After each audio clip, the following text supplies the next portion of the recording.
Howdy people, I'm Nat at Mud Magic. Welcome back again to another Freddie Mercury kiln unloading. Thank you for joining me again. Trace has set me a fan up. All you Americans won't understand it in your freezing cold snow, but I'm boiling today. So to put it a bit higher and I can get a whole like thing going with the fan, but it's too low. So today's shout out goes to Cara at Amaco Brent. She's amazing. If you ever need any advice, she's private messaged me as well a few times with advice on things like pinholing and that sort of thing. The Amaco Facebook group is a great source of information. Everybody on there is great, but Cara will often jump in there and give advice too on their glazes and pinholing and glaze application, all that sort of thing. So thank you, Cara. Everything that you've taught me, it has helped me immensely. So let's get into this one. I know that I have had that little peek at the top shelf, and I'm kind of glad I did this time because I did this really big carved bowl that I know I broke the rules, I fell in love with, and I had a look. It's on the top and it's cracked everywhere. I don't know why, I don't understand it, because it's not the normal crack on the bottom, it's cracked inside. Anyway, we'll open up and have a look at it and you can see what I mean. So I might as well start with that thing as I'm talking about it.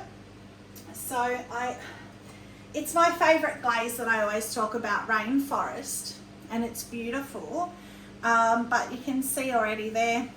See, so it's cracked, but it's actually cracked right through the foot ring, so it's a big cracked here that hasn't gone through, but then it's cracked all the way up here, which has gone through. So I'm really disappointed. There's a lot of time that I put into the carving. I'm really trying to learn carving. So, you know, we always say we can do it again, and I will. I'll keep this as my template and I will try and make it again. You know, the walls are nice and thick for carving, and I fell in love with it. And Rainforest, don't we love Rainforest? I mean, it's just spectacular if you can get past looking at the cracks. The colour is beautiful, but the whole top shelf actually is not perfect. Well, we never are in pottery, but I'm a bit disappointed. So I'm hoping when I get further down there'll be some rewards for me, but that one's very disappointing. This one is, I don't mind it except for the rim. So this is honey flux, and then I did raspberry mist and lavender mist, and I've seen that a few times and they usually meld nicely together, and it's done this weird snow effect, which I don't mind, but on the rim it's really pulled away a lot on the rim here, so it's a real shame. But I don't know whether I'll refire it or not. Maybe I'll think about it, it might come up again, but I put a little transfer on the bottom, so that's cute, little sandbow transfer. And then you'll remember from a previous unloading, Christina commissioned me to do a couple of noodle bowls, chopstick bowls. As soon as she got them, I left, she promptly went along and cracked a rim of one of them. So she messaged me with photos and she said, oh, I cracked the rim. And she just chipped the rim, and I thought, I said, oh look, I'll give it a go at fixing and refiring it. So you can see, well, you can see what's happened. It's not obviously, and I didn't think it would work very well, but I tried. You can see the divot here where it goes down. So I sanded it to try and make it a bit more, or less noticeable, I guess. And then I did again the obsidian, the indigo, sapphire float, and seaweed. And the seaweed being the last one is really pulled down and it's quite noticeable. So I will still give her the option with that one. I'll take it back to her. But the weird thing was, I didn't even remember in my last bisque when I opened it after she told me, I had another one of these in there that I didn't even remember making, that I hadn't carved or anything, and was sort of kind of matching. So I thought, well, I'll just do that in the same glaze so that she has an option. So I did. So that, I think, is probably a better option for her, but it will be up to her. So again, it's the obsidian, the indigo float or sapphire float, and seaweed. So yeah, I really like it, it's beautiful. And then this one as well, I did the little matching, but I forgot to wipe his bum. You know, you got to wipe their bums, and it didn't stick to the cookie. Well, obviously the bottom of the pot did, and the glaze did, but it came off the cookie. So that's really weird. So that stayed on there. The actual pot chipped. And I didn't pull that off. That just lifted off like that. So that's a bit of a fail. So he'll go in the bin, and I forgot to wipe him too, but I've actually already ground that on my wheel with a diamond core grinding bat, and it's come up quite nicely, so I'm not worried about that one. That one's a bit of a fail, but this was the only part she needed. Her little one's okay, so that's fine. So that's that shelf done. Now, I really want something nice in here. I need, oh wow, oh wow, oh wow, this whole shelf is beautiful. There's my reward. This one's a bit weird, but I'll do it. Oh, it's stuck. So that is, oh no, come on. Interesting, not really a fan, but that's marigold. And then over the top was, oh, was that Monsoon Seas? So that was, yeah, so I've got out the other one to show you the difference, which is really interesting. So that's mango, where'd that come from? Mayco Jungle Gems, there you go, Mayco and Jungle is mango. So Mayco Jungle Gems Monsoon Seas over Marigold Celadon. So Trace and I did not like that shape in the beginning, and she still doesn't, and I still don't. So I thought, well, I love playing with the Jungle Gems, so I'll just have a look and see what happens, because I got this one back out from an earlier kiln opening. That's the same Monsoon Seas, but that's on black clay and that's on white clay.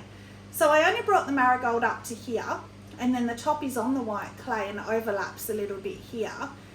And that's the exact same one with nothing else, just on the black clay. So you can see how much of a difference it makes.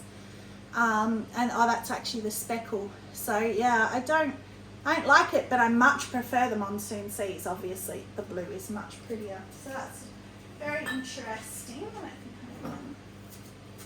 Now, oh, which one was this little baby? So I didn't have room in this kiln I don't think I had room in this kiln to fire the big version of this, but that's beautiful. So that's Blue Midnight with toasted sage over it. And I've done toasted sage over, I think it was over textured turquoise, and it went a real browny. It was still nice, but it was more of a brown.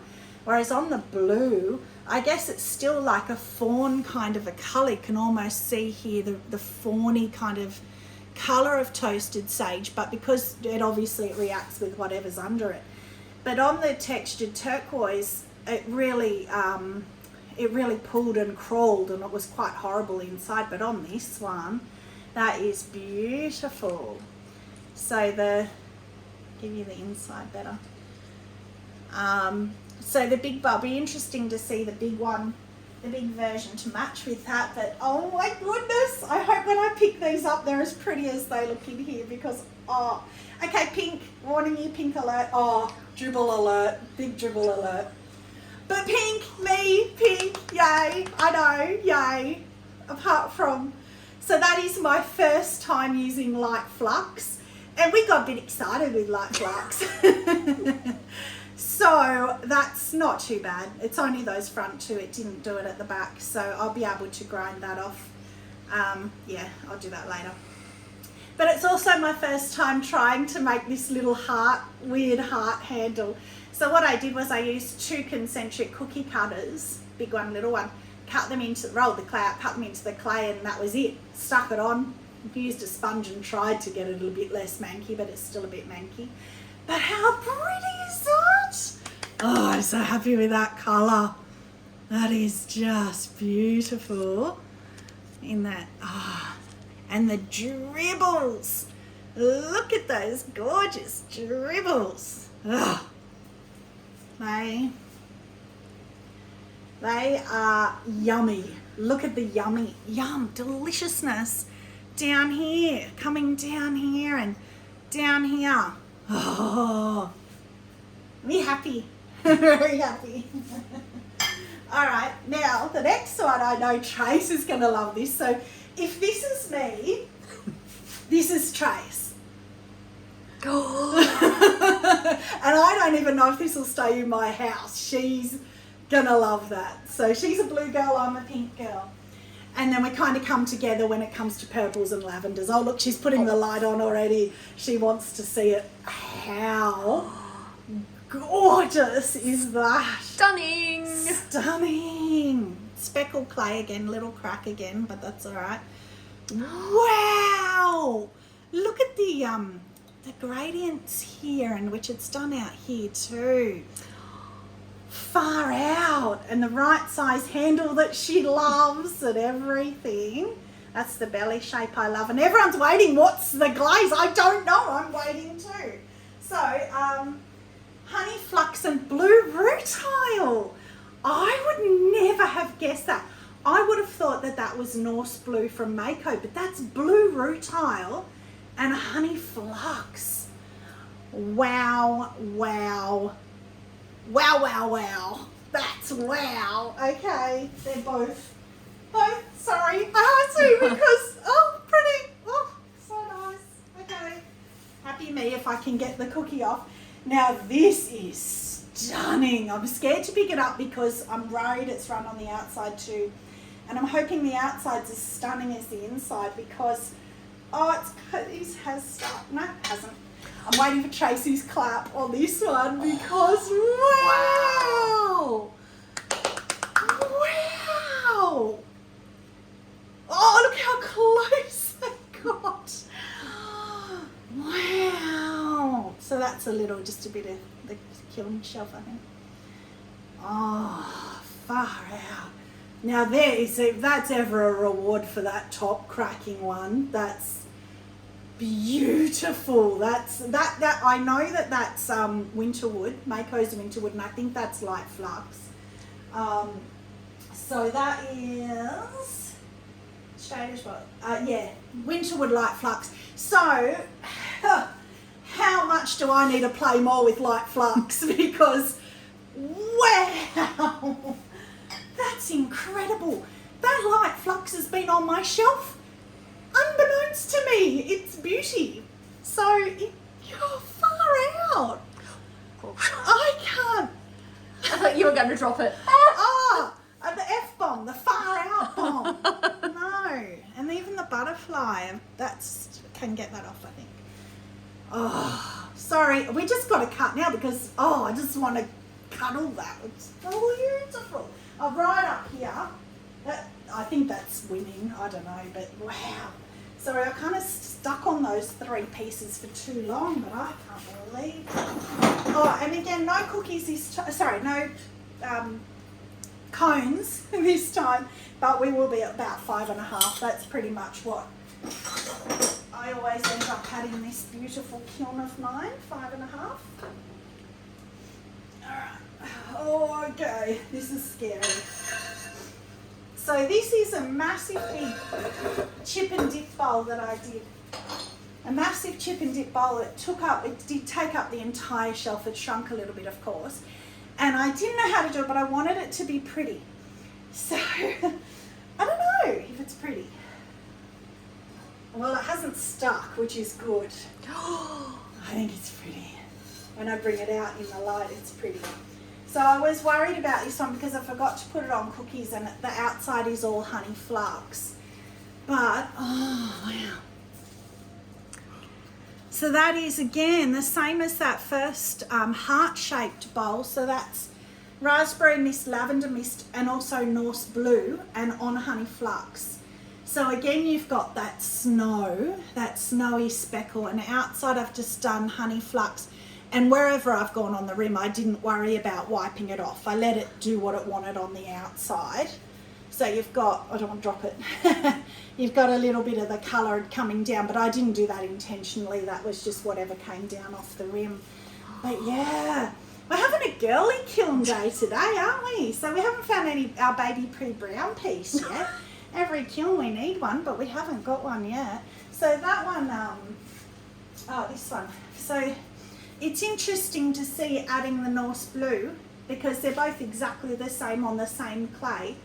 Just adding on the Norse blue gives it just that little bit of a pop of colour, I think. And not yellow. Yay, I didn't try to pop colour with yellow. Put that there more because I'm running out of room on my table. Okay, so that was the whole shelf, was just that chip and dip.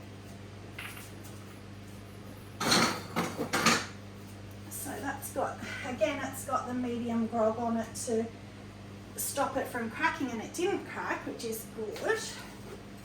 So the bowl crack, actually it's still pinging, I can hear it pinging. Okay, so, this one. So I did, in my first, one of my earlier kiln unloadings, I did these two. Remember I told you the story about the wasp attacking me? Oh, go look, it was funny. And they're exactly the same underglazes, and I said to you at the time I promised I'd do it on white just to see the difference, because I prefer the black. Still like the brown, prefer the black, so does Trace. So I was like, well, wonder what it would be like on the white. So I went through my underglazes, I've got hundreds of them, and I think I got the same ones, but they may be slightly different, and I did it on, it was one that cracked, so it was more of a tester bowl, but I just wanted to see the difference. Again, I actually really like it on the white. I like the black, but it's a bit more muted. You can really see it on the white. So I could see, but you can see it's in the bottom here, it's got little lumps. So they're not pinholes, they're outwards lumps. So I'm not quite sure what that is. Almost looks like dust particles or something. It's weird because it's not the speckled clay, it's just the white clay. It's got the lumps, but you can see how thick I did the underglaze. It's really globbed it, so that keeps the colour. But you can see you've got your purples and blues and greens and yellows, so it's the same. I think I did pretty well at picking the same ones. But yeah, I like that. I could see that in a whole set, like a nesting set. So interesting, glad I did that. So this one I made a while ago, one of my flop bowls, and it was always too big to fit in the kiln. It kept getting put back and put back, so I thought so I nearly took it out because I've got another one that didn't make it in. I nearly took it out again. I thought, no, the poor bowl, it's going to be sad. I have to glaze it. So again, that's just my go-to cobalt white marbled. I did the flop, so you pull it, you go straight, flop it, take the back off, turn it upside down, shake it, let the rim do what it wants and dry it upside down. But in the process of doing that, I knocked the rim a few times, so I thought, well, I'll just go with it and I'll sort of carve out the rim and chunk out the rim a bit, which, I don't know, I'm a bit on the fence with it, but I love it, I still love it. And in fact, I've promised a friend of mine, Margaret, does a JDRF walk to cure diabetes, and I've promised her a couple of pieces for her raffle, and that maybe that might be one of them, because I still think it's stunning. So it's just, yeah, no, I do, I love it, because I love the blue and white. And then we have got, so we might have to take this one outside. Cosmic tea dust. So I should have brought a candle down. So remember I promised to do a candle holder in cosmic tea dust. I know, isn't it beautiful? Is the light giving enough speckle? Should we take it into the sun? No. It's giving enough of the sparkle you can see. Oh yeah, wow, okay. I'm looking from behind now. So just imagine that on a shelf or on a, next to your TV with a pillar candle in it, flickering away.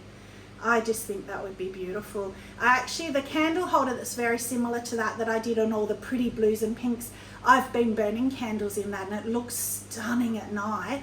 But you can't put photos and videos up on YouTube, so I wasn't able to put any photos in the comments for you. But as always, I'm so excited by Cosmic Tea Dust. I just love it. So I did a couple of kilns ago, I did the incense burner, the little tray with the lid, the incense burner, and I thought, well, yeah, that's beautiful, and it was beautiful, but you don't have a candle for the flicker, for the glitter. So I'm going to burn a candle in that tonight and just see how beautiful it comes up. So that's, as always, a winner. And then the last piece, which is a marbled mug. Oh, yay! Speckled clay. I thought it was the white clay, funnily enough. So yeah, that's again, it's burnt out to that buff, but that's so Trace bought us a new what do you call it, stain, which was called Ocean. So I thought I'll try the ocean, the pink, and I'm assuming that's the purple. And again, it's burnt out to this buff colour, but again, I put it in the bottom. I don't stop to think I've got to put them on the top shelf where it's a bit cooler. But again, I probably didn't put enough purple, but I still love it because you've got enough of the other colours. And in fact, that buff sort of skin tone colour, or my skin anyway, is actually quite nice. And then inside, I kind of left it to be a bit on the edges, a bit muffled. Down the bottom, it's more colourful. And then, the bottom's just white really. And then the handle, because what I did was I pulled 3 little, just with a round trimming tool, I pulled 3 long strips, smushed the top together and then plaited them, and then smushed the bottom together and put it on. But because there's so much handling in that process, it tends to smush the colours together, so you don't get these beautiful lines as much. If you just pull a handle, put it on, you still get it quite smushed together, but then you can get a tool and you can go over and you can take that slurry off, whereas with a plaited handle you can't. And I still like it because it still matches in. I don't think it matters, and the plait gives it that marbly kind of feel anyway. And this is the first time I've tried putting one of these little flowers on, which it's kind of strange but kind of cute, and it's just blue. But that's cute. I like that too. So funnily enough, so that's it. So when I opened this kiln, I was so disappointed with that top shelf, and I thought, what if I do a kiln unload and I don't have a kiln favourite? But now I don't know which one to pick for my kiln favourite because I have too many. I actually think Tracy's, I'm calling it Tracy's now.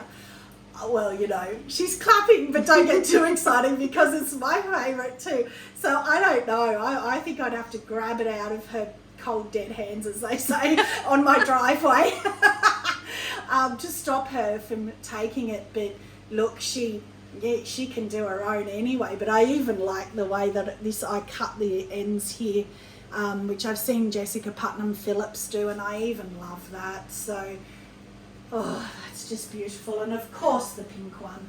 This just the pink. Oh, you know what? No, what am I talking about? This one up here. The one that I want to take to bed with me tonight. Kicking my husband out. This is that. Oh, far out. I'm going to do that a lot. It's almost like a peacock glaze without going to all the effort. In fact, I wonder if you put a couple of drops of Stroke and Coat blues and greens in there just to see what happened. I might try that. That's not, I'm never selling that. That's going nowhere because that's the shape that I love to, you know, I've talked to you before about shapes of mugs that I like the belly.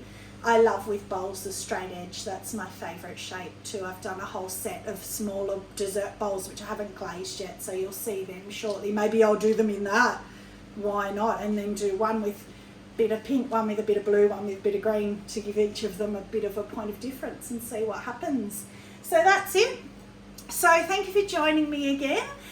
So till next time, stay muddy and have a magic day. Bye.